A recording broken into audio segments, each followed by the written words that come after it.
My channel correct गुरु। आज हम discuss करेंगे Ohm's law and Coulomb's law के बारे में। ओम का नियम और कूलम का नियम, और ये फिजिक्स की क्लास रहेगी और ये all competitive exam SSC, lab assistant, railway सभी एग्जाम से रिलेटेड महत्वपूर्ण क्लास रहेगी। हम डिस्कस करते हैं ओम्स लॉ और एक होता है कूलम्स लॉ। ओम्स लॉ पढ़ेंगे पहले। ओम का नियम आपने पढ़ा होगा 10th क्लास में कि ओम का नियम क्या होता है, इसके बारे में ध्यान से पढ़िए। ओम का नियम बहुत बार एग्जाम में क्वेश्चन आते हैं इससे रिलेटेड।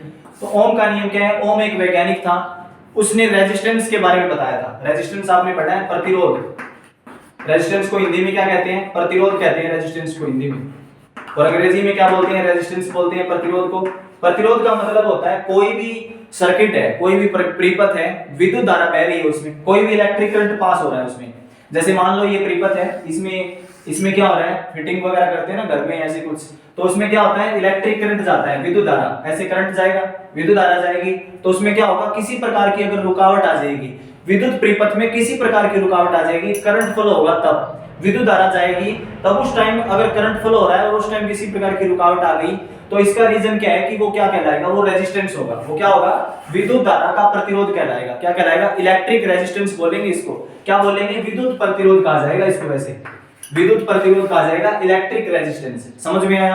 अब इसका मैं फॉर्मूला बताता हूं कि इलेक्ट्रिक रेजिस्टेंस का फॉर्मूला क्या होगा। हमेशा याद रखना, इलेक्ट्रिक रेजिस्टेंस का फॉर्मूला है वो होता है V directly proportional I। V directly proportional I किसका फॉर्मूला है? ये है रेजिस्टेंस का फॉर्मूला। डायरेक्टली प्रोपोर्शनल को हिंदी में कहते हैं समानुपाती। हिंदी और इंग्लिश दोनों लैंग्वेज में बता रहा हूं, आपको हेडेक लेने की आवश्यकता नहीं है। तो डायरेक्टली प्रोपोर्शनल क्या होता है? समानुपाती।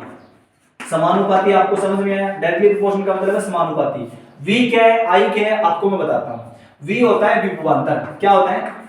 V होता है हिंदी में विभवांतर। अंग्रेजी में क्या बोलेंगे? इलेक्ट्रिक पोटेंशियल बोलेंगे। अंग्रेजी में क्या कहा जाएगा इसको? इलेक्ट्रिक पोटेंशियल कहा जाएगा। और I क्या होता है? विद्युत धारा। I क्या होता है? विद्युत धारा। अंग्रेजी में क्या बोलेंगे इसको? इलेक्ट्रिक करंट कहा जाएगा। इसको अंग्रेजी में क्या कहा जाएगा? Electric current. इलेक्ट्रिक करंट के बारे में मैंने आपको बताया था, I से डिनोट करते हैं। इलेक्ट्रिक करंट का फॉर्मूला होता है आवेश डिवाइड बाय समय। इलेक्ट्रिक करंट का फॉर्मूला क्या होता है? आवेश डिवाइड बाय समय। आवेश को किससे डिनोट करते हैं? क्यू से, और टाइम को टी से। तो आवेश बटे समय किसका फॉर्मूला होगा? इलेक्ट्रिक करंट का फॉर्मूला होता है विद्युत धारा का। समझ में आ गया आपको यहां तक? तो मैंने आपको बताया इलेक्ट्रिक करंट का जो फॉर्मूला है वो होता है आवेश बटे समय। आवेश का जो ऐसा यूनिट होगा वो होता है कूलम्स। आवेश का ऐसा यूनिट क्या होता है? कूलम होता है। और टाइम का ऐसा यूनिट होता है सेकंड। टाइम का ऐसा यूनिट क्या होता है? सेकंड होता है। समझ में आ गया? Coulomb per second. Coulomb per second किसके बराबर होगा? इलेक्ट्रिक करंट की ऐसा यूनिट होगी एम्पियर। इलेक्ट्रिक करंट की ऐसा यूनिट क्या होती है? विद्युत धारा का ऐसा ही मात्रक होता है एम्पियर। इलेक्ट्रिसिटी का पार्ट है वो चैनल पे आ चुका है, प्ले लिस्ट में आपको क्लास मिलेगी, चैनल पे आपको क्लास मिलेगी इलेक्ट्रिसिटी की। उसमें जाके आप ये कंसेप्ट पढ़िए, आपको अच्छे तरीके से समझ में आ जाएगा। वो क्लास देखें आप, आसानी से आपको समझ में आ जाएगा। इलेक्ट्रिक करंट की ऐसा यूनिट होती है एम्पियर। विद्युत धारा का ऐसा ही मात्रक क्या होता है? एम्पियर। और 1 एम्पियर बराबर होता है 1 कूलम 1 सेकंड। कूलम किसकी यूनिट है? आवेश की। आवेश को अंग्रेजी में क्या बोलते हैं? चार्ज बोलते हैं। चार्ज दो प्रकार का होता है, एक पॉजिटिव चार्ज, एक नेगेटिव चार्ज। और टाइम की ऐसा यूनिट होती है सेकंड। एम्पियर समझ में आ गया? और विद्युत धारा को किस उपकरण से मापते हैं? एमीटर से। विद्युत धारा को किस उपकरण से मापते हैं? एमीटर उपकरण से मापते हैं। एमीटर होता है विद्युत धारा मापी। क्या होता है? विद्युत धारा मापी उपकरण से विद्युत धारा को मापते हैं। समझ में आ गया आपको? अब मैं बात करता हूं विभवांतर के बारे में। तो विभवांतर को डिनोट करते हैं V से, और विभवांतर को अंग्रेजी में क्या बोलते हैं? Electric potential. विभवांतर को अंग्रेजी में क्या बोलते हैं? इलेक्ट्रिक पोटेंशियल बोलते हैं। आपको समझ में आ रहा होगा? विभवांतर को अंग्रेजी में इलेक्ट्रिक पोटेंशियल फॉर्मूला होगा work done divide by charge. Formula क्या होता है विभवांतर का? Work done divide by charge. Total काम मतलब काम बटे आवेश। काम डिवाइड बाय आवेश, ये फॉर्मूला किसका होता है? इलेक्ट्रिक पोटेंशियल विभवांतर का फॉर्मूला होता है वर्क डन डिवाइड बाय आवेश। समझ में आ गया? तो इलेक्ट्रिक पोटेंशियल की जो ऐसा यूनिट क्या होगी? विभवांतर की ऐसा यूनिट क्या होती है? विभवांतर की ऐसा यूनिट होती है वोल्ट। विभवांतर की ऐसा यूनिट क्या होती है? वोल्ट होती है। तो इसकी ऐसा यूनिट वोल्ट कब होगी? जब वर्क डन का फॉर्मूला, वर्क डन का फॉर्मूला क्या होता है? काम का फॉर्मूला होता है जूल। और चार्ज का फॉर्मूला क्या होगा? कूलम। जूल बटे कूलम किसके बराबर होता है? वोल्ट के बराबर होता है। तो इलेक्ट्रिक पोटेंशियल की ऐसा यूनिट क्या निकल के आई? वोल्ट निकल के आई ना। इलेक्ट्रिक पोटेंशियल की ऐसा यूनिट है वोल्ट, और 1 वोल्ट बराबर है 1 जूल 1 कूलम। समझ में आ गया? विभवांतर समझ में आया आपको? और इलेक्ट्रिक करंट भी समझ में आया? दोनों समझ में आ गए?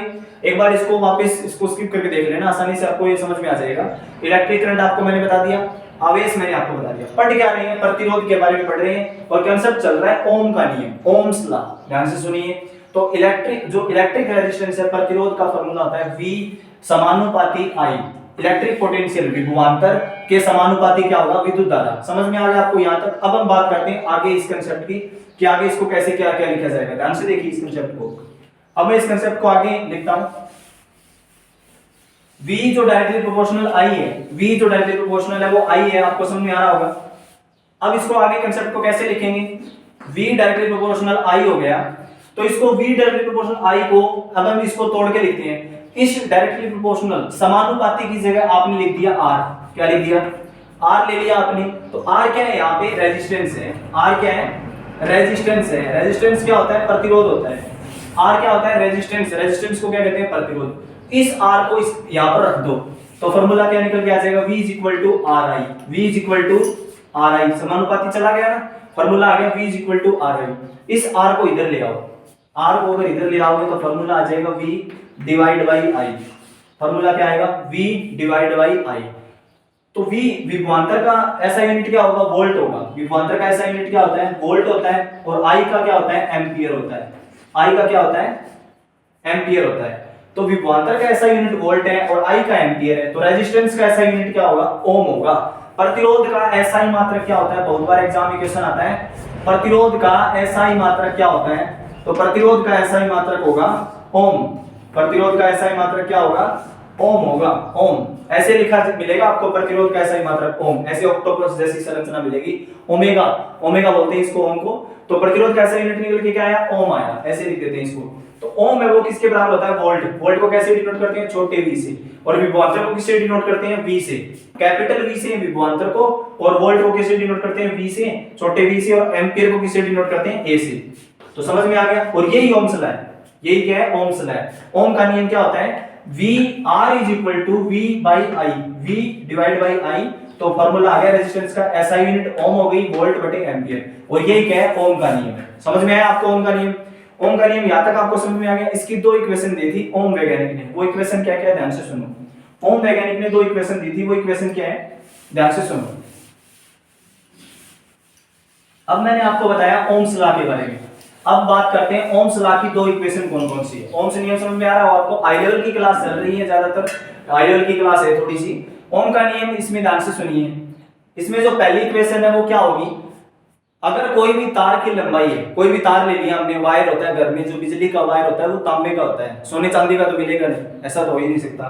तो तांबे का तार मिलेगा। तांबे का तार होगा, उसकी जो लेंथ होगी, एक तो होगी लेंथ, तार की लंबाई होगी, और एक होता है तार का एरिया, मतलब उसकी मोटाई होगी। या तो तार पतली होगी या तार मोटी होगी, ऐसा ही होता है।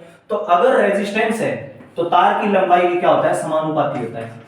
रेजिस्टेंस है वो तार की लंबाई की क्या होता है, समानुपाती होता है, डायरेक्टली प्रोपोर्शनल होता है। और दूसरी बात क्या है कि जो तार है उसकी जो एरिया है उसके क्या होता है, इनवर्सली प्रोपोर्शनल होता है। तार का जो एरिया होगा, उसकी जो मोटाई होगी, उसका जो क्षेत्रफल होगा, उसके तो क्या होगा, इनवर्सली प्रोपोर्शनल, मतलब व्युत्क्रमानुपाती। क्या बोलेंगे इसको, व्युत्क्रमानुपाती। एक तो होता है इनवर्सली प्रोपोर्शनल, एक होता है डायरेक्टली प्रोपोर्शनल। ये होता है समानुपाती और ये होता है व्युत्क्रमानुपाती। ये होता है समानुपाती और ये क्या होता है, व्युत्क्रमानुपाती। आपको समझ में आ गया। इनवर्सली प्रोपोर्शनल, डायरेक्टली प्रोपोर्शनल, आपको दोनों समझ में आ गई।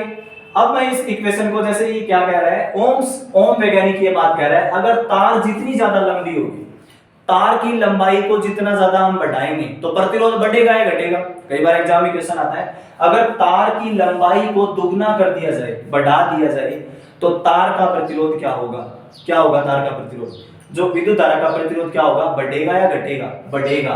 तार की लंबाई बढ़ेगी तो प्रतिरोध क्या होगा, बढ़ेगा। विद्युत प्रतिरोध क्या होगा, बढ़ेगा। तार की लंबाई घटेगी तो प्रतिरोध क्या होगा, घटेगा। समझ में आ गया आपको। अब बात करते हैं एरिया। तार जितनी ज्यादा मोटी होगी उसका प्रतिरोध क्या होगा, कम होगा। इनवर्सली प्रोपोर्शनल का मतलब होता है उल्टा, व्युत्क्रमानुपाती मतलब उल्टा हो गया। तार की मोटाई जितनी ज्यादा होगी प्रतिरोध क्या होगा, उतना ही कम होगा। और तार की जितनी पतली होगी उसका प्रतिरोध क्या होगा, उतना ही ज्यादा होगा। कहने का मतलब है, अगर हम हीटर की तार ले रहे हैं, फ्रिज की तार देखिए आपने, मोटी तार होती है फ्रिज की, और प्रेस विद्युत प्रेस जिसे आप कपड़े प्रेस करते हो, उसकी जो तार है वो भी क्या होती है, मोटी होती है। तो उसके अंदर 3 प्लग लगे होते हैं, आपको पता है 3 प्लग होते हैं। अगर उस तार का जो एरिया ज्यादा है वो मोटी क्यों पतली क्यों नहीं है, अगर उसकी जगह अगर हम फ्रिज की तार है वो पतली ले लेंगे तो क्या हो जाएगा, वो जल जाएगी, शॉर्ट सर्किट हो जाएगा, आग लग जाएगी उस डिवाइस के अंदर। इसीलिए तार की जो एरिया ज्यादा होगा ना, तार जितनी ज्यादा मोटी होगी तो प्रतिरोध क्या होगा, उतना ही कम होगा। जैसे कई बार हम पतली वायर लाते हैं तो वो जल जाती है, लेकिन मोटी वायर लाएंगे तो वो क्या होगा, उसका प्रतिरोध कम होगा और उसका जो रबड़ है ऊपर, जो पीवीसी की जो परत होती है, पॉलीविनाइल क्लोराइड की जो परत होती है, रबड़ की लेयर होती है, वो पिघलती नहीं है और तार आपस में भिड़ते नहीं है और शॉर्ट सर्किट नहीं होता, आग नहीं लगती। समझ में आ गया। तार का एरिया बढ़ेगा, उसकी मोटाई बढ़ेगी तो रेजिस्टेंस क्या होगा, प्रतिरोध घटेगा, और तार का एरिया घटेगा तो प्रतिरोध क्या होगा, बढ़ेगा। उल्टा ये और ये क्या है, बढ़ेगा तो बढ़ेगा और घटेगा तो घटेगा। समझ में आ गया आपको। दोनों इक्वेशन को कंबाइन कर देते हैं, ओम्स नियम के अंदर दोनों इक्वेशन को कंबाइन कर देंगे तो आर एल बाई ए आ जाएगा, नहीं आ जाएगा। इन इक्वेशन को कंबाइन कर दिया तो ये क्या कहलाएगा, ओम्स लॉ की इक्वेशन कहलाएगी। और ओम्स लॉ की इक्वेशन आपको समझ में आ गई कि एल बाई ए, और यहां तक आपको समझ में आ गया ओम का नियम। अब हम बात करते हैं कूलाम का नियम। कौन सा नियम, कूलाम। कूलाम वैज्ञानिक था कूलम्स लॉ।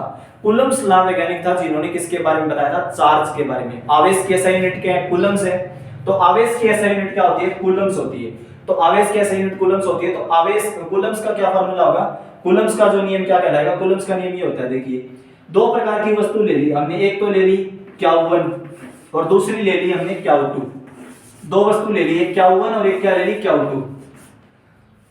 एक वस्तु पे चार्ज है Q1 और दूसरी वस्तु पे चार्ज है Q2। चार्ज का मतलब होता है Q, और दोनों के बीच की दूरी क्या है, R है, और इनके बीच में जो बल लग रहा है वो क्या है, फोर्स क्या है, F हो गया, बल हो गया। तो ये क्या, जैसे ये देखो फोर्स है वो डायरेक्टली प्रोपोर्शनल होता है Q1 Q2 की। जो बल है वो चार्ज के, दो वस्तु होगी, एक तो ये वस्तु होगी, एक ये वस्तु होगी, इन दो वस्तुओं के एक के ऊपर चार्ज है Q1 और दूसरी पे है Q2। समझ में आ गया, दो वस्तु पे चार्ज हो गया। कूलम्स लॉ बता रहा हूं, कूलम का नियम। चार्ज की SI यूनिट क्या होती है, कूलम्स होती है, प्रतिरोध की SI यूनिट होती है ओम होती है। समझ में आ गया होगा आपको। तो जो फोर्स है ना, बल, वो डायरेक्टली प्रोपोर्शनल होता है Q1 Q2 के। मतलब चार्ज अगर बढ़ेगा तो फोर्स क्या होगा, बढ़ेगा, और चार्ज घटेगा तो फोर्स क्या होगा, घटेगा। अब बात करते हैं रेडियस की। किसकी बात करते हैं, रेडियस की बात करते हैं।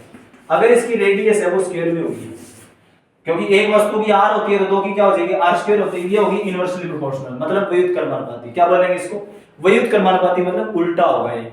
अगर दूरी बढ़ेगी इनके बीच, वस्तुओं की दूरी बढ़ेगी, अगर मतलब इनकी दूरी है बढ़ जाएगी, अगर दूर दूर हो जाएंगे तो फोर्स क्या लगेगा, कम लगेगा, और दूरी घट जाएगी, दूरी कम हो जाएगी तो फोर्स क्या लगेगा, ज्यादा लगेगा। दोबारा सुन लो, दूरी अगर बढ़ेगी दोनों की, अगर दो वस्तुओं को दूर ले जाया जाएगा तो बल क्या होगा, बल क्या होगा, कम लगेगा। कूलम्स लॉ है, जो कूलम्स बल है, कूलाम का जो नियम है, उसमें जो बल लगेगा वो क्या लगेगा, कम लगेगा।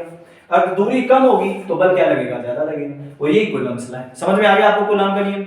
वैसे कूलम्स लॉ आपसे एग्जाम में नहीं पूछा जाता, बट मैंने आपको जनरली बता दिया। कूलम्स लॉ बहुत हाई लेवल का कांसेप्ट है, आपको सीजीएल वगैरह में आता है ये क्वेश्चन, तो आपको ज्यादा हाई लेवल का कांसेप्ट है। इसका कूलम्स लॉ की डिटेल आएगी आगे, और इसके ऊपर ग्रेविटेशनल, गुरुत्वाकर्षण बल भी आएगा, ग्रेविटेशनल लॉ बोलते हैं, वो भी आएगा। इसकी नेक्स्ट क्लासेस आएगी, आपको हाई लेवल तक की क्लासेस मिलेगी इस चैनल पे। तो ये जनरल साइंस की क्लास थी, ऑल कॉम्पिटिटिव एग्जाम से रिलेटेड। फिजिक्स की मोस्ट इंपोर्टेंट क्लास थी। ओम्स लॉ मैंने आपको बताया, मोस्ट इंपोर्टेंट कांसेप्ट था ओम्स नियम, आपने सुना होगा। ओम का नियम आपको अच्छे तरीके से समझ में आ गया होगा।